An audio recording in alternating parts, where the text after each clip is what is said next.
Hello students, let's understand the question. In this question, there are five students, namely S1, S2, S3 and S5 in a music class, and for them there are five seats R1 to R5. ठीक है, पांच students हैं, पांच हमारी seats हैं, arranged in A row. Seats हमारी रो में arrange की गई हैं where initially the seat r i is allotted the students s i. देखिए, इनिशियली क्या है कि जैसे जैसे according to the index students हैं वैसे वैसे उनको सीट अलॉट की गई हैं. जैसे कि S1 को R1, S2 को R2, S3 को R3, S4 को R4. ठीक है, यहाँ पर S3 हमारा मिसिंग है तो आप यहाँ पर S3 को एड ज्वाइन कर सकते हैं. ठीक है, और ये सीट्स है, हमारा सेट्स नहीं है, ये है हमारा सीट्स. यहाँ पर ए लिख सकते हैं. कहता है कि the students s i is equal to 1 to 5, but on the examination day the 5 students are randomly allotted the 5 seats. देखिए, नॉर्मली तो अकॉर्डिंग टू द इंडेक्स हमारी अलॉटमेंट होता है सीट्स का, बट एग्जाम डे के दिन ये क्या करते हैं कि सीट्स को रेंडमली कर दिया जाता है. For i is equal to 1 to 4, let t i denote the event that the students s i and s i plus 1 do not sit adjacent to each other on the day of examination. यहाँ पर कहता है कि आई को 1 से लेके 4 तक examination day के दिन टी आई एक ऐसी इवेंट है जब ये कहा जाता है कि ये स्टूडेंट्स, ये दो स्टूडेंट, ठीक है, S1, S2, S2, S3, 3, 4, 4, 5, ये एडजेसेंट नहीं बैठ सकते हैं. तो आपको इस इंटरसेक्शन की प्रोबेबिलिटी फाइंड आउट करना है. तो सबसे पहले हम समझते हैं T1 का मतलब क्या है. T1 का मतलब है कि स्टूडेंट 1, 2 एक साथ नहीं बैठने चाहिए एडजेसेंट. अच्छा, T2 का मतलब क्या हो जाएगा कि 2 और 3 दूसरा और तीसरा स्टूडेंट. T3 का मतलब क्या हो जाएगा कि स्टूडेंट 3 एंड 4 एडजेसेंट नहीं बैठने चाहिए. T4 में स्टूडेंट 4 और 5 एडजेसेंट नहीं बैठना चाहिए और T5 की कोई मीनिंग नहीं है. ठीक है, T5. तो हमें क्या करना है कि T1 से लेके T4 तक की इंटरसेक्शन हमें निकालना है. T5 का कोई मतलब यहाँ पर नहीं है. तो देखिए, अगर ध्यान से देखेंगे, 1 स्टूडेंट S1 और S5 दोनों सेम सिमेट्री के हैं. 1 और 5 हमारे सेम सिमेट्री के हैं. 1 के साथ 2 नहीं बैठ सकता है, 5 के साथ 4 नहीं बैठ सकता है, और कोई कंडीशन नहीं है. तो ये दोनों सेम सिमेट्री के हैं. इसी तरह से 2 और 4 ये भी हमारे सेम सिमेट्री के हैं. बाकी आपका बचा क्या, S3. S3 हमारा डिफरेंट है. तो हम क्या करते हैं कि इन दोनों में से किसी एक के नंबर ऑफ वेज निकालते हैं बैठने के, इनमें से भी किसी एक के नंबर ऑफ वेज निकालते हैं बैठने के, और इनमें टोटल नंबर ऑफ वेज निकालते हैं S3 के बैठने के. तो सबसे पहले क्या करते हैं, लेते हैं S1 एंड S5. ठीक है, ये वाला केस लेते हैं. ठीक है, 5 चेयर है हमारे पास, 1, 2, 3, 4, 5. हमने क्या किया कि फर्स्ट चेयर पे S1 को बिठा दिया. ठीक है, S1 का जो नंबर ऑफ वेज आएगा वो उतना ही S5 का नंबर ऑफ वेज आएगा. तो इसके जितने भी नंबर ऑफ वेज आएंगे हम क्या कर देंगे, जस्ट डबल कर देंगे. S1 को अगर यहाँ पर बिठाया, ठीक है, तो S1 को अगर यहाँ पर बिठाया तो यहाँ क्या नहीं आ सकता है, पहली चीज यहाँ पर 2 नहीं आ सकता है, यहाँ पर आपका 3 भी आ सकता है, 4 भी आ सकता है, 5 भी आ सकता है. ठीक है, तो हमने क्या किया कि इस तरह से बना लेंगे 4 चेयर, थोड़ा डिस्टेंस के साथ में ऐसे 4 चेयर हमने बना लिया. तो हमने क्या कहा था, 2 के अलावा 3, 4 और 5, यहाँ पर कुछ भी आ सकता है. अब देखिए, यहाँ 3 आ गया तो अब यहाँ 4 नहीं ले सकते हैं, 2 नहीं ले सकते हैं, 2, 4 नहीं ले सकते हैं तो 5 ले सकते हैं भाई. ठीक है, अब अगर आपने 5 लिया तो यहाँ पर आप 4 नहीं ले सकते हैं, 4 नहीं ले सकते तो 2 ले सकते हैं. 2 है तो यहाँ पर 1 और 3 नहीं ले सकते हैं, 1, 3 नहीं ले सकते लेकिन 4 ले सकते हैं. एक अरेंजमेंट तो हमारी ये हो गई. अब अगर यहाँ 4 है तो यहाँ पर 3 और 5 नहीं आ सकता, 3 और 5 नहीं आ सकता तो 2 तो आ सकता है. ठीक है, अब यहाँ 2 है तो यहाँ पर 1 और 3 नहीं आ सकता, 1 आएगा भी नहीं, 3 नहीं आ रहा तो यहाँ पर 5 तो आ सकता है। ठीक है, 5 है तो 4 नहीं आ सकता, 4 नहीं आ सकता है तो 3 तो आ सकता है। दूसरा अरेंजमेंट हमारा ये हो गया।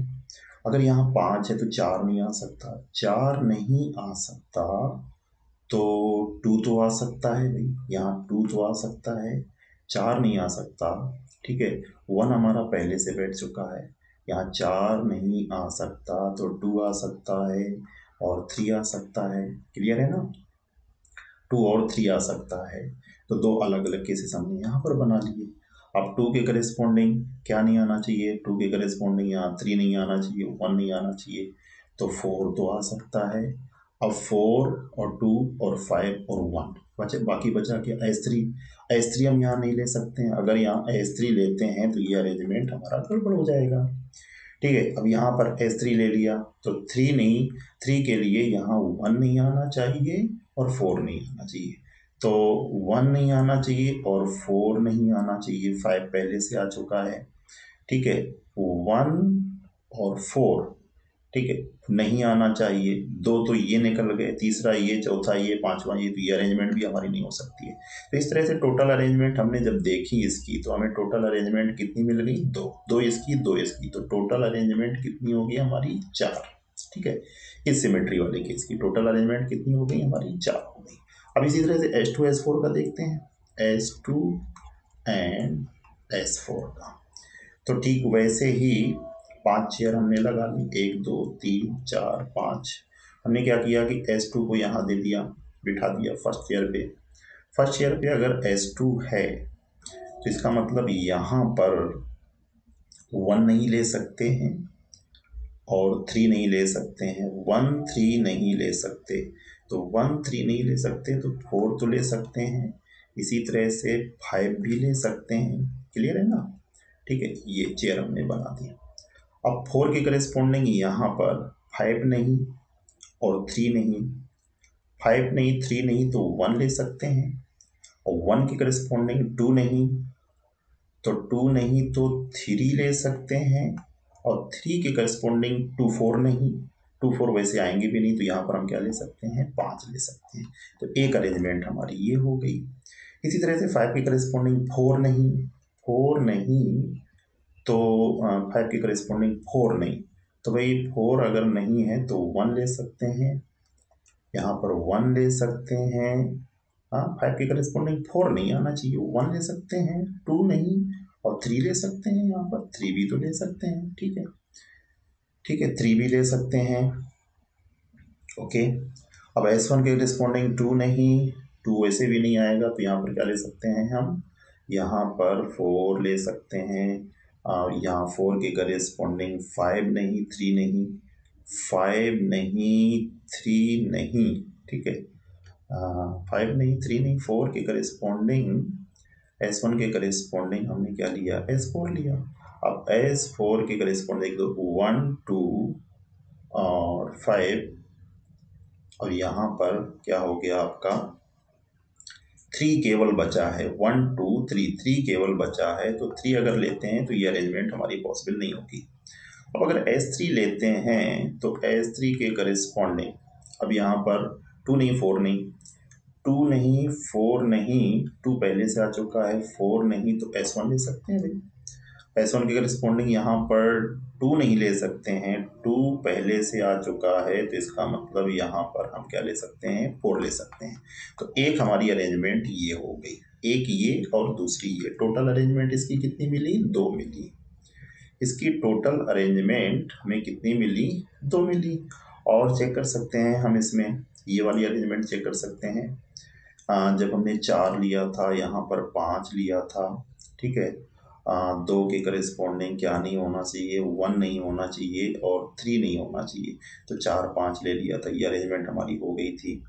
और ये अरेंजमेंट एक बार फिर से चेक करते हैं, 5 के करेस्पॉन्डिंग 4 नहीं आना चाहिए, 4 नहीं आना चाहिए, तो 1 आ सकती है, 2 पहले से आ चुकी है, 3 आ सकती है, तो 1 3 और 4 नहीं आना चाहिए, ठीक है।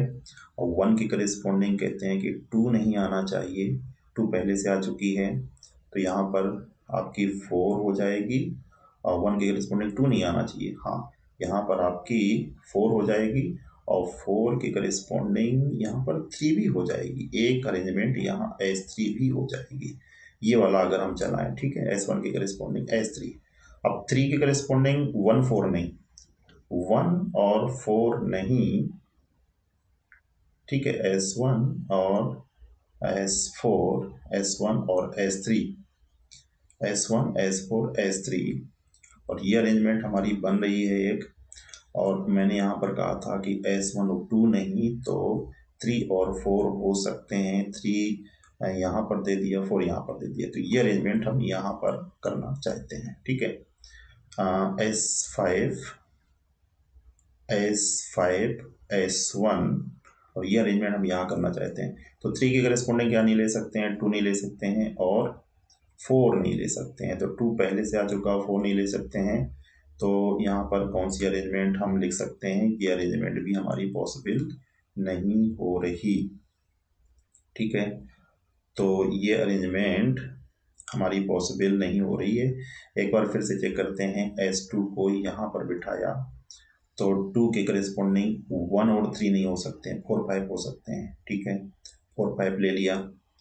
अब 4 के करेस्पॉन्डिंग 3 5 नहीं हो सकते, 3 5 नहीं हो सकते, तो 3 5 1 हो सकता है, ठीक है। ये अरेंजमेंट बन गई। अब 5 के करेस्पॉन्डिंग देखते हैं।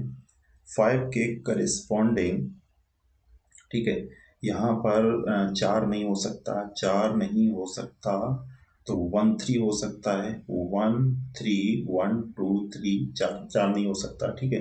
1 1 1 3 हो गया जाके। 1 के करेस्पॉन्डिंग यहाँ पर 2 नहीं ले सकते हैं हम, 2 नहीं ले सकते हैं, 2 तो पहले से ही आ चुका है।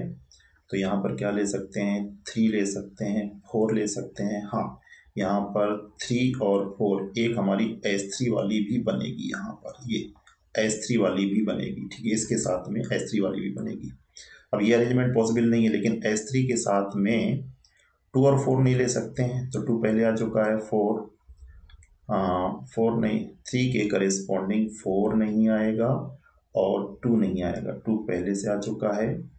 और यहाँ पर 4 अगर हम लेते हैं तो ये अरेंजमेंट भी हमारी पॉसिबल नहीं होगी। तो इसकी टोटल अरेंजमेंट्स अगर हम देखें, इसकी टोटल अरेंजमेंट्स कितनी मिली थी, 2 2 4। इसकी अगर हम टोटल अरेंजमेंट्स देखें तो इसकी टोटल अरेंजमेंट्स इसी तरह से अगर आप मेज़र करेंगे तो इसकी टोटल अरेंजमेंट्स आपको कितनी मिलेंगी, 3 अरेंजमेंट मिलेंगी। तो टोटल कितना हो गया आपका, 6 हो गया। अब फाइनली किसका देखते हैं, फाइनली देखते हैं S3 के लिए। तो S3 के लिए 5 चेयर इस तरह से 3 4 5, फर्स्ट चेयर पे S3 हो गया। तो यहाँ क्या नहीं हो सकता, 4 नहीं हो सकता, 2 नहीं हो सकता, 2 4 नहीं हो सकता, तो यहाँ पर 1 हो सकता है, ठीक है। 2 3 4 5 हो सकता है, यहाँ पर 5 हो सकता है, ठीक है। हो गया। अब S1 के लिए यहाँ 2 नहीं हो सकता, तो हम यहाँ पर क्या क्या ले सकते हैं, 3 ले सकते हैं, 3 पहले आ चुका है, ठीक है। S1 के लिए यहाँ पर 2 नहीं हो सकता है, तो 2 नहीं हो सकता, तो 3 हो सकता, 4 हो सकता, 5 हो सकता। तो यहाँ पर S4 और S5 दोनों हो सकते हैं। S4 के लिए 3 और 5 नहीं होगा, 3 5 नहीं होगा, तो हम क्या S4 के लिए S2 लिख सकते हैं। और अब बाकी क्या बचा, 1 2 3 4, यहाँ पर क्या बचेगा, S5 बचेगा। अगर S5 लेते हैं यहाँ पर, तो 5 के करेस्पॉन्डिंग 4 नहीं ले सकते, मतलब 3 ले सकते हैं, 3 पहले से आ चुका, 2 ले सकते हैं, हाँ यहाँ पर 2 ले सकते हैं। अब 2 के करेस्पॉन्डिंग देखिए, 1 2 3 4, 2 के करेस्पॉन्डिंग क्या ले सकते हैं, 4 ले सकते हैं। तो 2 केसेस हमारे ये बन गए। अब इसी तरह से S5 का बनाते हैं। S5 के लिए 4 नहीं आना चाहिए, तो 1 2 3, ठीक है। यहाँ पर 1 2 3 आ सकता है, 3 यहाँ आ चुका है, तो 1 आ सकता है और 2 आ सकता है। 1 के करेस्पॉन्डिंग 2 नहीं आना चाहिए, तो 3 4, यहाँ पर 4 ले सकते हैं, 4 ले सकते हैं, तो देखिए 1 4, यहाँ पर 2 ले सकते हैं। और S2 के करेस्पॉन्डिंग भी इसी तरह से हम बना सकते हैं, यहाँ पर 1 3 नहीं, 1 3 नहीं, तो 4 ले सकते हैं। ठीक है, 4 के करेस्पॉन्डिंग अब देखिए 2 4 और 5 3 बचा क्या हमारा 1 बचा, तो यहाँ पर क्या ले सकते हैं S1 ले सकते हैं। तो इसके टोटल केसेस कितने मिलेंगे 4, इसके टोटल केसेस हमें मिलेंगे 4, इसके टोटल केसेस हमें मिले 4, इसके टोटल केसेस हमें मिले 6। इसको थोड़ा सा एक बार फिर से ऑब्जर्व कीजिएगा, तो टोटल केसेस हमें कितने मिल गए 6 4 10 4 14। तो रिक्वायर्ड प्रोबेबिलिटी कितनी होगी जाके, रिक्वायर्ड प्रोबेबिलिटी देखिए 5 स्टूडेंट को बिठाने के टोटल नंबर ऑफ वेज कितने होंगे फैक्टोरियल 5, फेवरेबल केसेस कितने आए 14, ये हो गया 14 अपॉन फैक्टोरियल 5 मीन्स 14 अपॉन 120। इसको अगर सिंप्लीफाई करेंगे तो आएगा 7 अपॉन 60। तो सही ऑप्शन हम जाना चाहेंगे ऑप्शन नंबर सी के साथ में। ठीक है, होपफुली मेथड बच्चों आपको पूरी तरह से समझ में आ चुका होगा। ये जो सीटिंग अरेंजमेंट है थोड़ा ध्यान से कीजिएगा, ठीक है। इस तरह से चेयर बना बना के थोड़ा ध्यान से कीजिएगा, बहुत जल्दी दिमाग से चीज़ें स्किप हो जाती हैं, इसलिए इसमें बहुत ही केयरफुली इसको अरेंजमेंट करने की ज़रूरत है। और बाकी क्वेश्चन में कुछ भी नहीं था, total number of favourable cases निकालो, टोटल नंबर ऑफ केसेस निकालो, इसको इससे डिवाइड कर देंगे तो हमें इस इंटरसेक्शन की प्रोबेबिलिटी ऑब्वियस हो जाएगी। होपफुली मेथड आपको समझ में आ गया होगा। Best of luck, thank you very much.